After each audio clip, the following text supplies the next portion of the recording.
Bonjour à tous, merci de me retrouver aujourd'hui dans cette nouvelle vidéo. Aujourd'hui, je vais vous parler de ce qu'on appelle les KPI ou les indicateurs clés de performance, qu'on pourrait appeler ça en français. Mais avant ça, je vous invite à cliquer sur le i comme info en haut de cette vidéo pour accéder à ma formation gratuite en Analytics. Donc vous avez simplement à cliquer sur ce i comme info ou dans le lien qui se trouve dans la description de cette vidéo.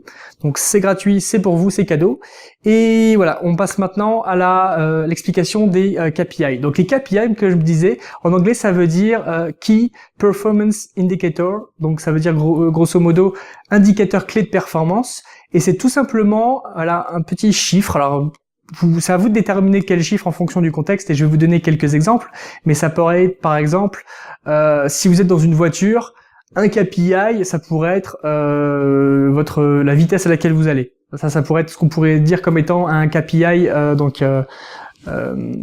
pour une voiture. Et dans le cadre d'un business, d'une start-up ou d'un projet ou quoi que ce soit, ce sera à vous de déterminer quel KPI vous voulez déterminer pour votre projet. Par exemple, si vous suivez, c'est ce que je vous invite à faire, si vous suivez le framework AARRR, le framework de Dave McClure pour suivre la performance d'une start-up. Si on prend par exemple l'acquisition, il y a plusieurs manières de mesurer l'acquisition. Il y a plusieurs indicateurs sur lesquels vous pouvez vous focaliser. Moi, je vous conseille de pas en suivre trop. Alors, certaines personnes me diront il en faut un seul pour l'ensemble du projet. Bon, ok, peut-être, mais malgré tout, c'est intéressant d'avoir le détail des fois à l'intérieur, sans avoir à aller chercher trop loin, mais d'avoir un certain détail. Un des indicateurs que moi j'aime bien, premièrement, c'est la croissance du nombre d'utilisateurs que vous avez réussi à faire venir sur votre site web, donc le trafic que vous avez sur votre site web. Alors pas en nombre absolu parce que finalement ça vous sert pas à grand chose, mais vous pouvez mesurer la performance la progression par rapport à une semaine précédente par exemple. Donc d'ailleurs, j'afficherai une formule pour faire ça. C'est très simple, c'est assez facile. Alors juste une chose, c'est quelque chose que je vois très régulièrement. J'ai discuté avec quelqu'un il y a pas très longtemps et disait ouais, on a fait 200% de croissance le mois dernier en trafic et ouais, on est passé de 10 000 à 20 000. Alors multiplier par 2 le trafic sur votre site, c'est pas faire 200% de croissance, c'est faire 100% de croissance. Parce que 100% de croissance, c'est bien effectivement plus 100%, c'est x2. Donc juste soyez sûr d'avoir ça en tête parce que ça vous évitera de passer pour un idiot des fois. Bon, on a peut-être déjà tous fait l'erreur, mais voilà, c'est juste quelque chose de voilà. Quand on fait x2, ça veut pas dire 200%, ça veut dire 100%. Quand on fait x3, c'est plus de 100%, c'est pas plus 300%. Voilà, c'était pour la petite aparté. Donc je reviens à ma problématique de KPI pour l'acquisition. Donc vous pouvez mesurer voilà l'évolution de la croissance de votre trafic sur votre site comme indicateur. Donc ça c'est un premier élément. Et ce qui peut être intéressant quand vous faites notamment de l'acquisition payante, ce qui est même indispensable, c'est un KPI qui serait le coût d'acquisition. Donc concrètement, vous mesurez le coût que ça vous apporte, le coût que ça vous coûte, l'argent que ça vous coûte de faire venir des utilisateurs sur votre site, divisé par le nombre, de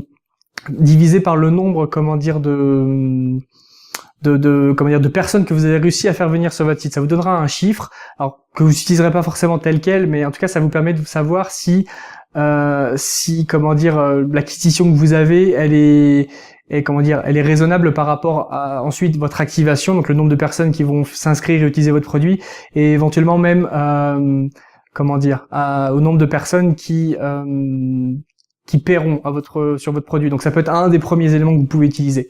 Alors l'activation maintenant, si on parle d'activation, le KPI, moi j'en suivrai qu'un. On peut en avoir deux, mais j'en suivrai qu'un. La première étape, ce serait de connaître votre AA moment, c'est-à-dire que d'avoir dans votre produit un indicateur clé qui détermine, ok, quand les utilisateurs ont fait ce certain nombre d'étapes, ils ont atteint le AA moment, donc c'est important. Et je mesure le taux de conversion qu'il y a entre ces gens qui découvrent le AA moment et les gens qui ont été envoyés sur votre site. Et le ratio des deux, ça vous ferait le taux de conversion au AA moment. Et ça, c'est un bon indicateur pour le suivre l'activation, parce que l'inscription seule, souvent, ça suffit pas. Il y a beaucoup de gens qui suivent le taux d'inscription et c'est intéressant de le faire quand vous découpez votre activation, parce que l'activation, c'est une suite de plusieurs étapes. Quand vous faites une analyse de tunnel, entre la page la page d'accueil et l'inscription, c'est une étape, vous avez un taux de conversion, c'est bien, mais c'est mieux de suivre l'ensemble parce que faire venir des gens, les faire s'inscrire et qu'ils s'ils utilisent pas du tout votre produit ensuite, ça a aucun intérêt. Donc vraiment, essayez de faire ça. Le KPI que je recommande pour l'activation, c'est vraiment ce taux de conversion au aha moment. Donc le nombre de personnes, comme je le répète, qui ont atteint le aha moment sur le nombre de personnes qui sont arrivées sur votre site. Donc ensuite, rétention. La rétention, ça va dépendre de votre contexte, mais un bon indicateur que vous pouvez suivre, c'est la rétention d'un nouvel utilisateur après un jour ou une semaine. Donc pour faire ça, le plus simple, c'est d'utiliser un outil de tracking analytics type Mixpanel qui vous permet de suivre la rétention de vos utilisateurs jour après jour, semaine après semaine, mois après mois.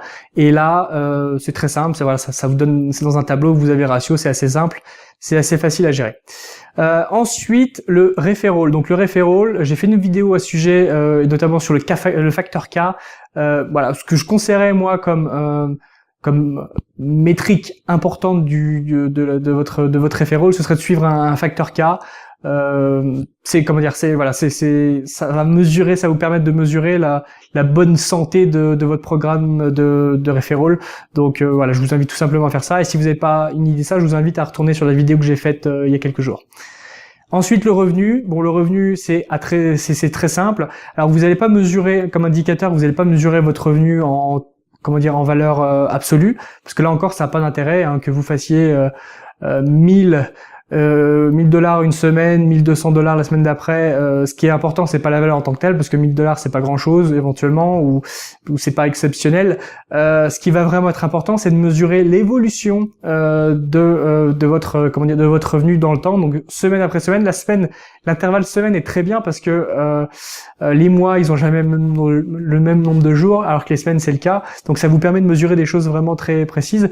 Et ce que nous on fait chez Mailbird, c'est qu'on suit pas seulement la progression d'une semaine à l'autre, mais on suit également la tendance. Vous suivez la tendance de dire, il y a 8 semaines, ou 9 semaines, on était à quel niveau de revenu. Donc là encore, je mettrai une formule pour vous dire, en fonction du nombre de semaines que vous voulez, quelle est la progression hebdomadaire en fonction des 2 semaines. Donc si par exemple, vous aviez 1000 $ la semaine 1 et 5000 $ la semaine 9, on fera la différence je vous expliquerai la formule là pour que vous fassiez le calcul, savoir combien de croissance hebdomadaire à combien de croissance hebdomadaire ça correspond. Donc voilà pour les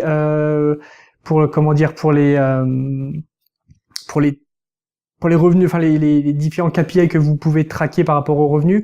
Il y en a un autre pour le revenu qu'on peut ajouter également, c'est ce qu'on appelle la LTV. Mais pour la LTV, je ferai directement une vidéo à ce sujet, donc je vous invite à suivre ces vidéos.